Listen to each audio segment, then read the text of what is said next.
Bon réveil matinal à chacun d'entre nous et que le Seigneur, Dieu d'amour, Dieu de grâce, Dieu de paix, soit avec vous au nom du Père, du Fils et du Saint-Esprit.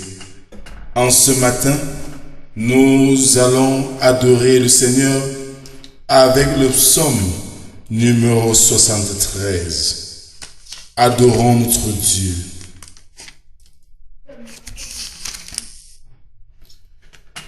Oui, Dieu est bon pour Israël, pour ceux qui ont le cœur pur. Toutefois, mon pied allait fléchir, mes pas étaient sur le point de glisser, car je portais envie aux insensés, en voyant le bonheur des méchants. Rien ne les tourmente jusqu'à leur mort, et leur corps est chargé d'embonpoint. Ils n'ont aucune part aux souffrances humaines. Ils ne sont point frappés comme le reste des hommes. Aussi l'orgueil leur sert de collier. La violence est le vêtement qui les enveloppe. L'iniquité sort de leurs entrailles et les pensées de leur cœur se font au jour. Ils raillent et parlent méchamment d'opprimés. Ils profèrent des discours hautains, ils élèvent leur bouche jusqu'aux cieux et leur langue se promène sur la terre. Voilà pourquoi son peuple se tourne de leur côté. Il avale l'eau abondamment et il dit, comment Dieu saurait-il? Comment le Très-Haut connaîtrait-il? Ainsi sont les méchants, toujours heureux. Ils accroissent leur richesse. C'est donc en vain que j'ai purifié mon cœur et que j'ai lavé mes mains dans l'innocence. Chaque jour je suis frappé. Tous les matins mon châtiment est là. Si je le disais, je veux parler comme eux. Voici, je trahirai la race de tes enfants. Quand j'ai réfléchi là-dessus pour m'éclairer, la difficulté fut grande à mes yeux, jusqu'à ce que j'eusse pénétré dans les sanctuaires de Dieu et que j'eusse pris garde au sort final des méchants. Oui, tu les places sur les voies glissantes, tu les fais tomber et les mets en ruine. Amen. Prions Dieu. Éternel notre Dieu, en ce jour de grâce, en ce jour béni, nous venons devant toi, Seigneur, te dire notre joie, notre reconnaissance d'avoir fait de nous des miraculés renouvelés, parce que beaucoup se sont couchés et n'ont pas eu la grâce de voir le jour nouveau. Nous voulons maintenant, Seigneur, méditer ta parole, et nous t'invitons, Seigneur, à nous éclairer par ton Saint-Esprit, afin que de cette parole jaillisse la lumière qui fera de nous des êtres nouveaux. Amen. Nous méditerons ce matin avec le prophète Jérémie en son 12e chapitre, du verset 1 au verset 6. Jérémie 12, verset 1 à 6. Tu es trop juste, Éternel, pour que je conteste avec toi. Je veux néanmoins t'adresser la parole sur tes jugements. Pourquoi la voie des méchants est-elle prospère? Pourquoi tous les perfides vivent-ils en paix? Tu les as plantés, ils ont pris racine. Ils croissent, ils portent du fruit. Tu es près de leur bouche, mais loin de leur cœur. Et toi, Éternel, tu me connais, tu me vois, tu sondes mon cœur qui est avec toi. Enlève-les comme des brebis qu'on doit égorger et prépare-les pour le jour du carnage. Jusqu'à quand le pays sera-t-il dans le deuil et l'herbe de tous les champs sera-t-elle desséchée à cause de la méchanceté des habitants? Les bêtes et les oiseaux périssent, car ils disent, il ne verra pas notre fin. Si tu cours avec des piétons et qu'ils te fatiguent, comment pourras-tu lutter avec des chevaux? Et si tu ne te crois en sûreté que dans une contrée paisible, que feras-tu sur les rives orgueilleuses du Jourdain? Car tes frères eux-mêmes et la maison de ton père te trahissent et crient eux-mêmes à pleine voix derrière toi. Ne les crois pas quand ils te diront des paroles amicales. Amen. Bien-aimé peuple de Dieu, à la suite de ce texte du prophète Jérémie, il se questionne sur la réussite du méchant. Et ce questionnement met une emphase au psaume qui nous a servi d'adoration.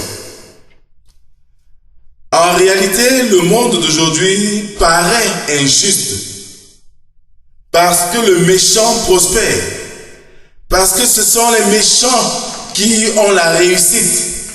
Oh que non!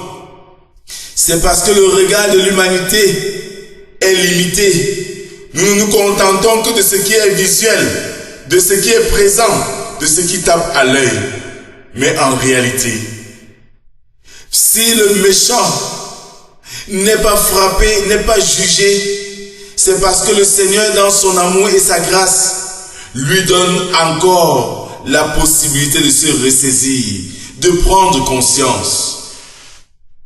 Et c'est pour cela que parce que envoûté et quelque part même aveugle de leur ignorance, ils s'enfoncent davantage et s'égarent de jour en jour. N'avez-vous pas constaté que quelquefois, des méchants peuvent se convertir parce qu'ils sont passés par le feu, parce qu'ils sont passés par des difficultés et ils ont compris que leur vie passée était mauvaise. Bien-aimés, mes bien-aimés, n'ayons pas ce regard de croire que Dieu nous a oubliés, pourtant nous marchons dans l'intégrité. N'ayons pas l'impression de croire que la réussite est seulement pour les méchants. Car Dieu sait prendre soin de nous à la dimension même de ce qui nous convient. Je me rappelle encore d'une histoire qu'on nous donnait au culte d'enfants. Et on nous disait, si tu demandes à Dieu de te donner une maison, il ne pourra pas te donner aussitôt une maison. Il fera d'abord pour que tu sois meilleur à l'école. Il te fera être un brave garçon. Il te trouvera un travail. Il t'aidera à trouver une conjointe. Il t'aidera à avoir des enfants. Il t'aidera enfin de construire ta maison. Parce que c'est les enfants, c'est madame, c'est tous ceux-là qui feront la joie de la maison. En réalité, Dieu sait faire ces choses en son temps. Et le chrétien aujourd'hui ne doit pas regarder, analyser ce qu'il voit, mais il doit chercher à se questionner. Pourquoi ceci? Qu'est-ce que Dieu veut me faire comprendre? Beaucoup de gens ont vendu leurs âmes parce qu'ils cherchent la réussite de nos jours, amasser les biens autant que possible. Beaucoup de femmes ont perdu leur dignité, beaucoup d'hommes en se donnant le derrière pour accéder à certaines positions dans la société. Mais ce n'est pas ça l'important pour le chrétien. L'important pour le chrétien, c'est de gagner le cœur de Dieu et non de gagner le cœur des hommes. Quel que soit ce que tu es. Et c'est pour cela que l'évangile de Matthieu nous dit que si les oiseaux du ciel ont de quoi manger, eux qui ne s'aiment pas, combien de fois nous, les créatures de Dieu, pour dire Dieu sait prendre soin de ses enfants que nous sommes. Et ce qui doit être le focus point de chaque créature, de chaque enfant de Dieu, de chaque chrétien, c'est la qualité de sa relation avec Dieu. Et ce verset que j'aime bien qui dit « Fais de l'Éternel tes délices et il te donnera ce que ton cœur désire. » Parce que si nous aimons Dieu de tout notre cœur, de toute notre âme, de toute notre pensée, nous n'aurons pas le temps de nous attacher aux choses éphémères de ce monde et il nous donnera chaque chose en son temps. Oui, Dieu prend soin de nous. et il nous donne ce qui est mieux pour nous au temps convenable. Cessons de regarder à côté et de dire pourquoi les méchants, quand nous ne sommes même pas capables de les juger, car Dieu seul a le jugement. Nous ne devons pas regarder ce que les autres sont, mais nous devons regarder à ce que le Seigneur fait pour nous. Et en jetant ce regard sur notre vie et les actions de Dieu dans notre vie, nous comprendrons que Dieu écrit droit sur des lignes courbes. Si tu passes des moments difficiles, si tu vis des injustices, si tu vis toutes sortes de déséquilibres sociaux dus à des fléaux qui minent la société, ne crois pas que Dieu t'a oublié. Ne crois pas que Dieu a privilégié les méchants pour leur réussite, mais il les a accordé encore une seconde chance, une énième chance de se repentir.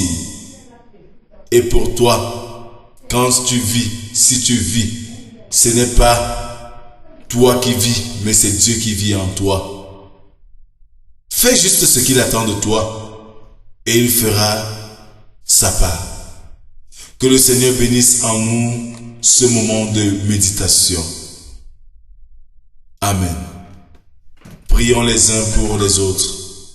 Éternel notre Dieu, nous te disons merci pour ce message qui nous réconforte face aux déséquilibres et aux injustices de la société, face aux malentendus qui nous donnent quelquefois de douter de ta présence et de ton existence. Un monde qui se veut corrompu, un monde où c'est le méchant qui prospère. Tant de questions nous animent. Mais ce matin, tu nous donnes de comprendre que c'est par amour que tu leur donnes l'opportunité de se repentir. Quant à nous, tu as un plan merveilleux pour nous et pour chacun qui sait attendre. Donne-nous donc le courage et la force d'attendre, Seigneur, ce qui vient de toi et en ton temps. Parce que, Seigneur, tu as des projets de réussite pour nous et non des projets de perte. Viens, Seigneur, nous soutenir au cours de cette journée avec ces multiples défis. Viens, Seigneur, nous tenir dans tes bras paternels pour que nous puissions braver tous les affres du malin. Donne-nous de savoir compter sur toi et sur toi seul, que de nous livrer à des pratiques qui nous éloignent de ta face et de ta bonté. Nous, Seigneur, te présentons tous ceux-là qui sont malades, tous ceux-là qui ont besoin de ton intervention, pour ces familles-là qui sont dans le deuil, pour ces hommes qui se sacrifient au quotidien, au prix de leur vie, pour la paix dans notre pays. Oui, Seigneur, nous avons tous besoin de toi, nous avons tous besoin de ta lumière. Viens et éclaire-nous. Nous voulons te résumer, Seigneur, l'ensemble de nos requêtes dans la prière modèle que ton Fils Jésus-Christ nous a enseignée en ces termes. Notre Père qui est aux cieux, que ton nom soit sanctifié, que ton règne vienne, que ta volonté soit faite sur la terre comme au ciel. Donne-nous aujourd'hui notre pain de ce jour. Pardonne nos offenses, comme nous pardonnons aussi à ceux qui nous ont offensés. Ne nous soumets pas à la tentation, mais délivre-nous du mal, car c'est à toi qu'appartient le règne, la puissance et la gloire pour les siècles des siècles. Amen. En guise d'exhortation, bien-aimés, vis ta vie en faisant confiance à Dieu. Prenons l'exemple du chauffeur sur l'axe lourd. Il se concentre devant lui et donne plus de prudence pour ne pas tomber dans les ravins. Lorsqu'il aura regardé sur le rétroviseur ou celui qui le double, il sera plus facile pour lui de sortir de l'axe. Comme ce chauffeur, regarde juste à ta relation avec Dieu qui est devant toi et qui te guide et fais-lui confiance et il t'élèvera jusqu'au ciel pour la gloire de son nom. Fort dans tout cela, que la grâce, la paix, l'amour et la protection de notre Dieu soient et demeurent sur chacun d'entre vous, au nom du Père, du Fils et du Saint-Esprit. Un seul Dieu tellement béni. Amen.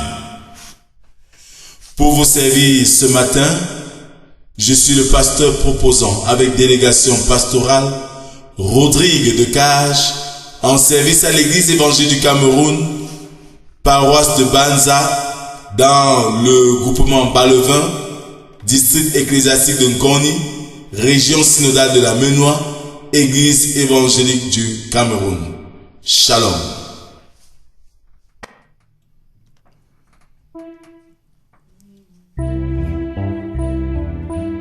Sur les ailes de la foi, numéro 221. Oh, viens à moi ton sauveur et ton frère. Je donnerai pèlerin à ton cœur tous mes trésors au lieu de ta misère et mon repos au sein de ton labeur.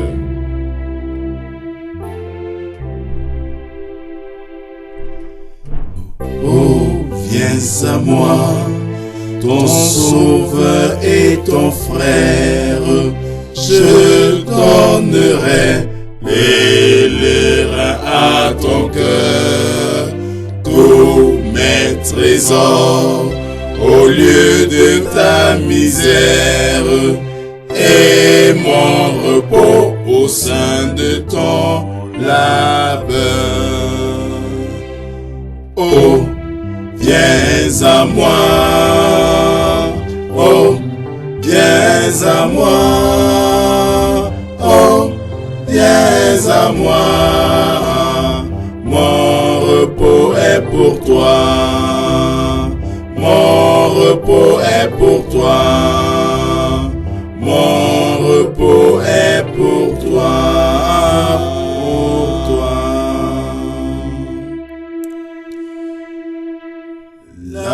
La paix pour toi et plus d'inquiétude, tous tes péchés, oh viens les déposer devant la croix, remède à toute chute, viens sur mon cœur enfin de reposer.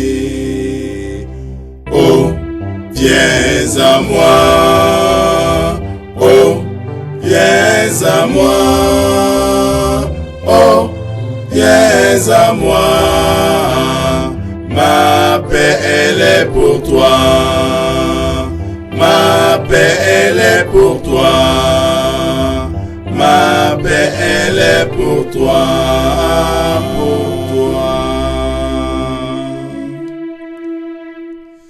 Approuve-moi si tu te sens coupable, si du péché tu crains le châtiment.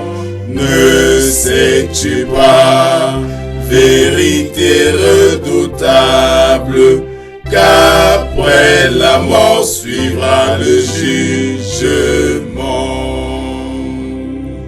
Oh, viens à moi, oh, viens à moi, oh, viens à moi, mon pardon est pour toi, mon pardon est pour toi, mon pardon est pour toi,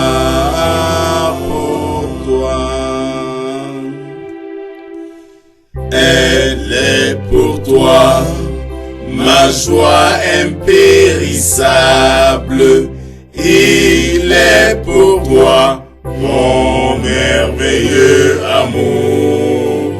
Elle est à toi, la source intarissable de tous mes biens si tu viens en ce jour. Oh, viens à moi, oh, viens à moi, oh, viens à moi, tous mes biens sont pour toi, tous mes biens sont pour toi, tous mes biens sont pour toi.